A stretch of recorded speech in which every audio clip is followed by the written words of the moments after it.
bitches. I'm reliably informed that I'm terrible at pimping my stuff. So here I am, pimping my stuff in what's hopefully an amusing way. If you want to interact with me and follow me, you can find me on Twitter at Grinosaur and at Mort_post for official announcements. The UK is staring down the barrel of another election, and this is likely to be a fantastically bad idea, and it's extremely unlikely to actually resolve anything, the Brexit question in particular, because, like it or not, this is going to be the Brexit election. It is going to be a second referendum, in effect, except it's not, because it's going to be confused by all of these other issues. So it is basically a fantastically bad idea that is going to be a horrible, muddled, nasty mess. And if anything, we're in an even more febrile atmosphere than the previous two elections. So things are probably going to get very nasty. But let's talk about why it's a bad idea.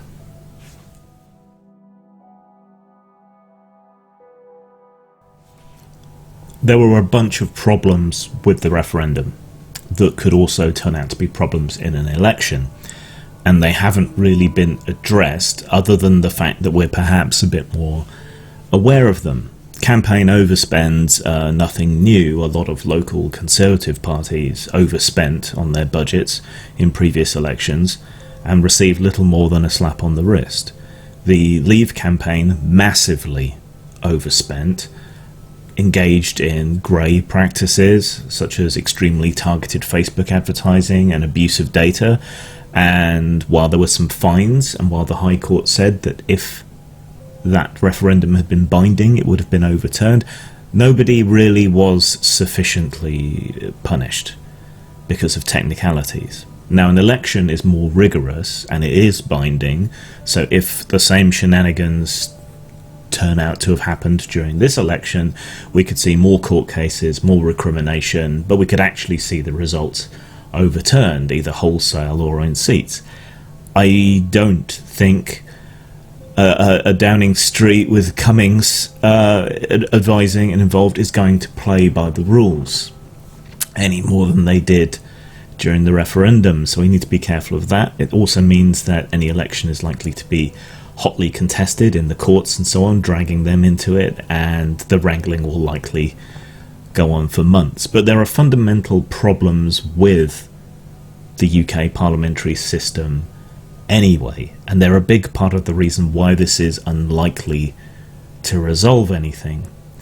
Our parliament is not built, our politics is not built on compromise and alliance between different parties. It simply doesn't work that way, and that's why we've been in a kind of prolonged crisis ever since the original coalition between the Conservatives and the Liberal Democrats. And the Liberal Democrats took a somewhat unfair hammering over what they did in government with the Tories, carrying the can for the bad things that the Tories did, while in private and behind closed doors they were putting the brakes on a lot of the harsher, nastier things that the Tories wanted to do, but they still get demonised along with them. And Swinson isn't exactly helping that with her various manoeuvrings as the new leader of the Liberal Democrats. But the polling suggests that we are likely to end up with yet another coalition government, either one way or the other, and Johnson is unlikely to be able to break this deadlock in Parliament through an election. We're likely to end up roughly where we are now, though it's incredibly unpredictable. And so we're going to be back in exactly the same situation. If anything, Labour and particularly the Liberal Democrats are going to pick up some seats. The SNP is likely to pick up a bit more. Plaid Cymru is likely to pick up a bit more. The Brexit Party might steal a couple of Conservative seats as well, depending how that all works out. But broadly speaking, we're likely to end up in roughly the same situation as we are now. This is just provisional. The current polling is not that different to what it was when May went to the polls. And you remember why May went to the polls and how it all went horribly wrong. for the Conservative Party there. Now, Boris actually has a personality and will campaign, albeit he's a buffoon and an oaf, and he tends to stick his foot in his own mouth a lot of the time, so it won't be exactly the same. But if we look at the polls now, and we look at the polls at the beginning of May's campaign, the positions are broadly the same. The Conservatives are down a bit, Labour's broadly the same, Liberal Democrats are up a bit, and so on.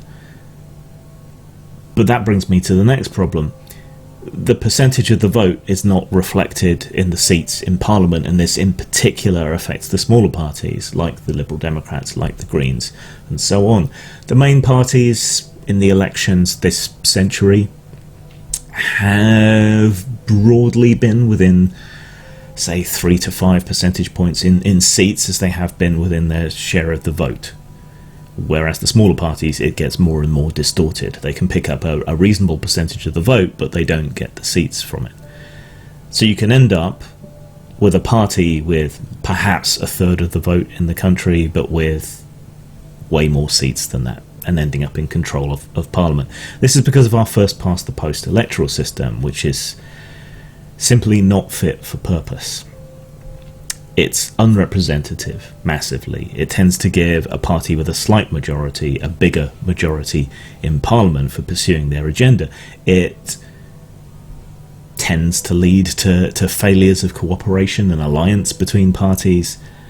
And again, that's a big part of the reason we're in this crisis that we're in. We should have a system that better reflects the public mood, the public desire, and we should have a system that encourages cross-party cooperation and alliances and so on without punishing people for reaching that kind of more moderate compromise. And yet our politics, our society, our papers, all of it, it's all set up for this other system. I was hoping that the need for coalitions would soften that a bit, and maybe it has, maybe it hasn't. We'll see. But it would need to be cemented.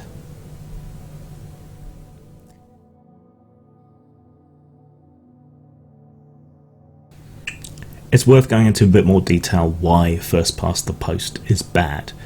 So our elections are run under this first past the post system, and what that means is that whichever party has the highest number of votes in a seat returns the MP for that seat. Now, this distorts things a lot. It doesn't reflect the genuine popularity of a party or a politician particularly well. Okay, why? Alright, say you have 100 parties standing for election in a seat. Most of them are irrelevancies. They pick up a couple, maybe 0.5% of the vote. Who knows, whatever. But you only have 2 or 3 main parties. So if you spread the vote out amongst all of them, so they got 1% of the vote each, then you just knock off a tiny percentage from all those other ones and add it on to that main party, right? They would have maybe 2% of the vote, right? But they would win. You know, that's a deliberate, massive distortion, but you take the point, right? They have the single largest amount of support in the seat, but it's so tiny. Most people don't want that person. There's no 50% break point. You know, we don't knock off the loser and add a second choice, which is one thing we could do, have a transferable vote between candidates. So most people in most seats, their vote is wasted. If you support a smaller party, a minority party, other than the big 2, maybe 3 in some seats, then your vote counts for absolutely fuck all.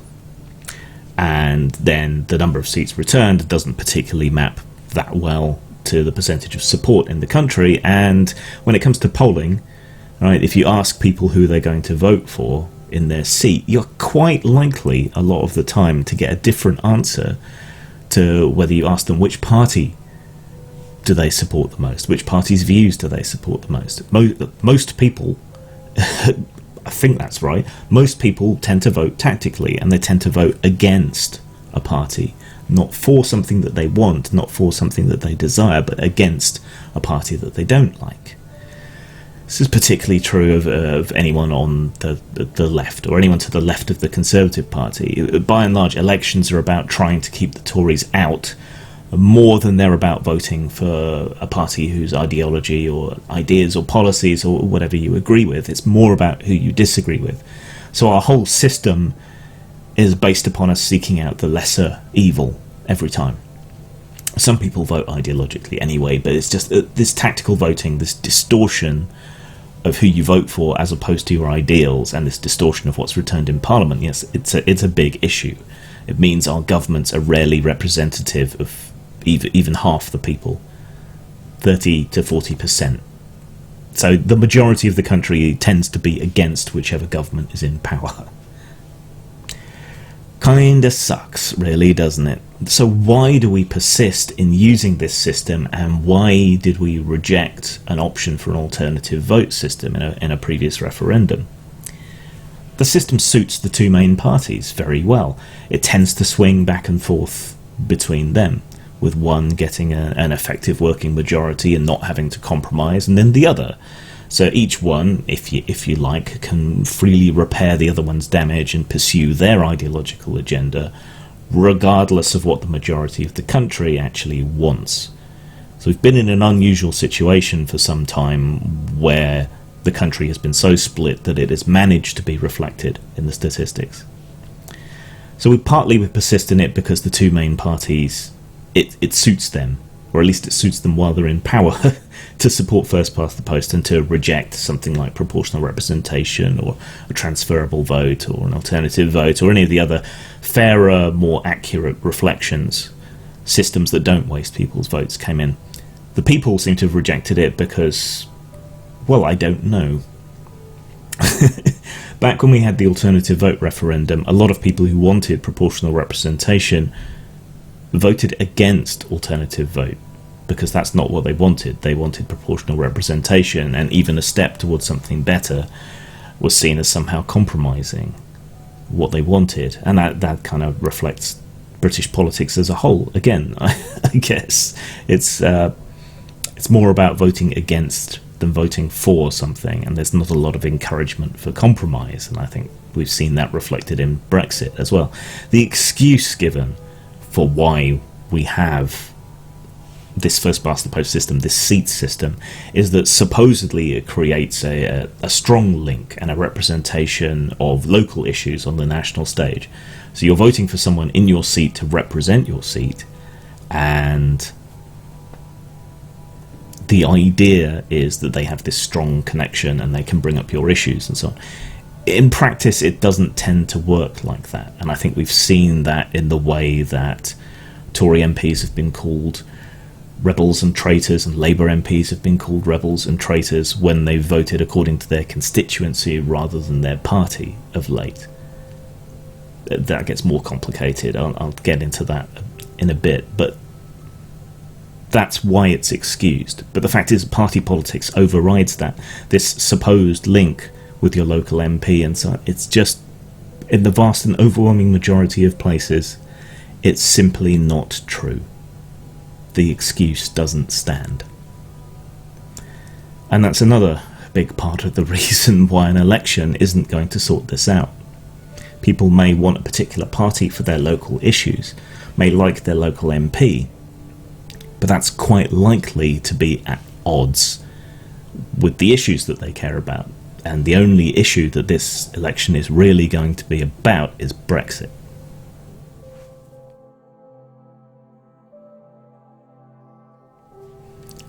Brexit is going to be the only real issue in this election. I'm sure various parties will try to make it about something else, but Brexit looms over everything.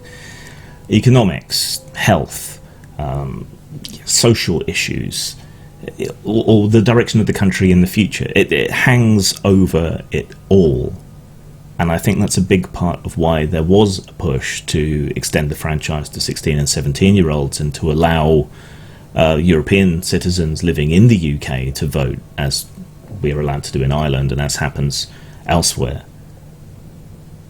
Because I think people acknowledge and understand, the politicians acknowledge and understand that this is a Brexit election. This is a stand-in for another referendum. Of course, we may get another referendum later, depending who wins or what alliance wins, but there you go. We are facing a lot of issues, a lot of problems. There's a whole bunch of stuff not working in the country that needs to be addressed, but it can't be addressed until Brexit is resolved. So while this is a Brexit election, I think we do have to try and consider other issues, what's going to happen in the future. We need to look beyond Brexit. But again, like I say, Brexit is so tied up in all of it that it's a big problem. So let's deal with the elephant first, right? No deal is not off the table. Now, that was a condition by which Corbyn agreed to support an election. So we're going into an election, so you would think no deal would be off the table. It's not. It absolutely, positively is not. And this is probably our last extension unless something drastic happens.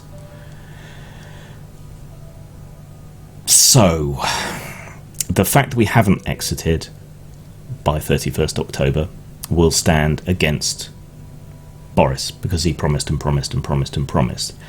But he has a lot of supporters. Brexit is getting less popular all the time, and no deal is less popular all the time. Maybe that's why Labour agreed to this, knowing that no deal was still a threat and something that they could bring up in campaigning. Perhaps. But no deal in particular is no longer acceptable to the public. There is a hardcore of some percentage in the region of 30, probably less, people who are still for a Brexit in whatever form it might take. They will support it come hell or high water. Whoever is promising that to them, they're going to pretty much guarantee that they get that 30%. But that's probably going to be split between the Tories and the Brexit Party, who are likely to cannibalise each other's votes unless they come to some kind of pact, or the Brexit Party gives ground and says they're not going to stand where Brexiteer Tories are. That brings us back to another issue. So I said about local MPs. A lot of local MPs have been voting against how their constituents voted in the referendum, and there's this idea that this is going to mean some kind of mass culling, mass removal of a lot of these MPs. I suspect that's not going to be the case, as Brexit has become less and less popular over time, and given how tribal our politics is, I don't think many people in traditional Labour areas will be willing to hold their nose and vote for the Tories.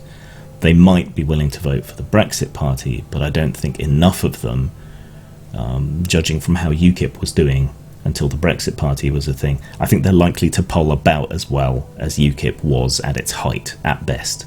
And that's mostly going to be cannibalising right-wing votes. So I don't see that as being something that's going to help the Tories. But this also reflects this fundamental misunderstanding that a lot of people have about parliamentary democracy, the supremacy of Parliament in our system, and what the role of an MP is. It's not to do what you tell them.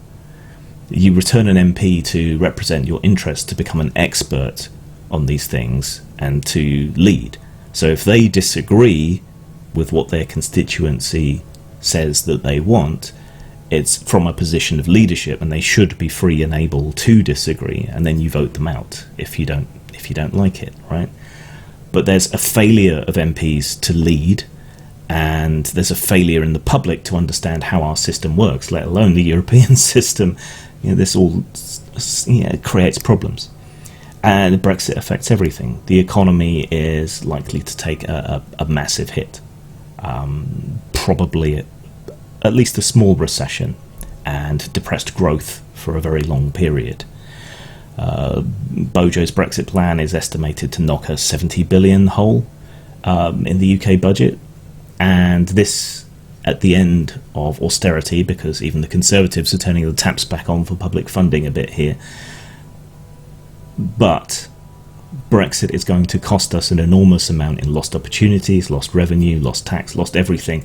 Whoever is in charge of the Exchequer is not going to have a great deal of leeway to play around with funding, which means a lot of Labour's plans can't go through if we Brexit. A lot of Tory plans well, they just want to exploit everything anyway, but a lot of their plans to turn the taps back on public spending are going to be severely curtailed, and it's probably just an electoral move that they'll go back on anyway. The NHS is under threat from Brexit, with American companies wanting to swoop in and exploit and wanting to make that part of any trade deal we might get with the US. We should probably wait till Trump's no longer president before we really pursue that, because he doesn't have our best interests at heart, however chummy he is with Bannon and however chummy Bannon is with Bojo or Cummings. You know, poverty is only going to increase. All of these systemic societal fractures that Brexit has already thrown up and underlined, in which we were already suffering from austerity, they're likely to be worse. And the best we can probably hope for at this point is to soften the blow a bit, and that means voting for parties that are going to respect and increase, or at the very least safeguard, our social safety nets. So again, that takes us back to not Tory, but probably also you should watch out for the Brexit Party. They might support that one policy that you like, but we don't really know where they stand on anything else. They don't particularly have an ideology, and since most of them come from the hard right of the Conservatives and what's left of UKIP, well, I think we know where they stand on a lot of these issues.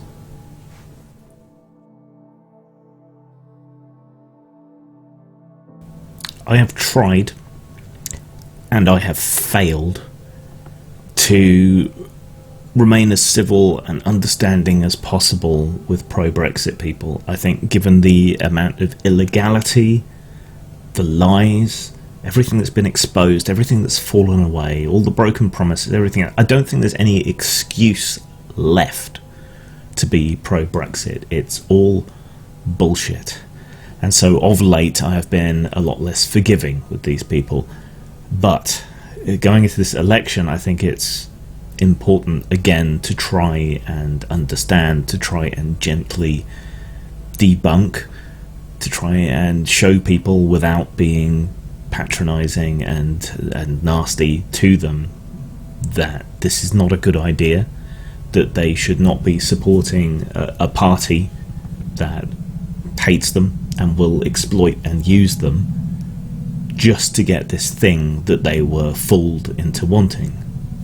Because that's what will happen. This might really be a single issue election, but if the Tories win, if they increase their majority, they are going to take that as a signal for a fairly radical agenda of stripping away people's rights and defunding things and cracking down even more than they already have. And for a lot of vulnerable people, a lot of poor people, a lot of working class people, that will be fucking horrendous. And so I think it's in everyone's best interests to both remain, even if they can't be convinced of that necessarily, but also not to support a party just because they agree with them on that one point. And that goes for the other side as well. But it is the most overridingly important issue, and for the issues that the left is concerned by, primarily fairness, freedom, a decent social safety net, tackling the environment issues, that kind of thing, that all ties together with Brexit, because unless we're in a prosperous, stable nation, we can't really deal with all these other issues. So that's the kind of line of attack that I would take, but I'm already seeing people blaming others, talking about privilege, talking about white privilege, all of this nonsense, and hectoring and lecturing people on that basis is not going to work. That's a big part of what enabled Trump. It's a big part of what has enabled the Conservatives over the years and the populist right all around. It's not going to work. Then we've all run out of patience, I'm sure. For as much of a lot of those kind of comments and things are bullshit, there's a kernel of truth to them elsewhere. And unfortunately, that set of blinkers on the left does feed the right, because there are problems amongst the white working class. There are problems with men and boys. There are all sorts of problems that tend to get ignored left aside because the people having the problems are not politic to assist. But if the lesson of history tells us anything, it's that extremism only really takes off and flowers when we ignore these pressing issues, and the best way to deal with them, to deal with the extremism, is to tackle the issues. The black shirts weren't defeated by the Battle of Cable Street, they were defeated by social investment in housing and providing jobs and, you know, basic safety and security for people even before the war came along. So that's the tack we need to take. Show people how the EU makes them better off, and show them how the more left-wing parties can reverse the problems of austerity, the deaths amongst the people on various forms of income support, disability benefits, and so on. How we can get people out of food banks, needing to use food banks. Maybe we can replenish social housing, tackle environmental issues, all together. So there's a lot of stuff, but it's all contingent on remaining and on not returning a Tory government. Corbyn, however, is going to bodge it. I am sure. I am certain, one way or another. Anyway, I've wonked on long enough, but it's exciting elections if you're into politics, though I mostly feel a kind of sense of existential dread going into this one. I'm sure there'll be more videos on the election as it unfolds. If you have any particular questions about peculiarities of the British political system, or what's going on, or the movers and shakers in the various parties, leave a question below. I'll do my best to answer it in a future video. Zang. Postmortem Studios, role-playing games, and a lot more to die for. post-mort.com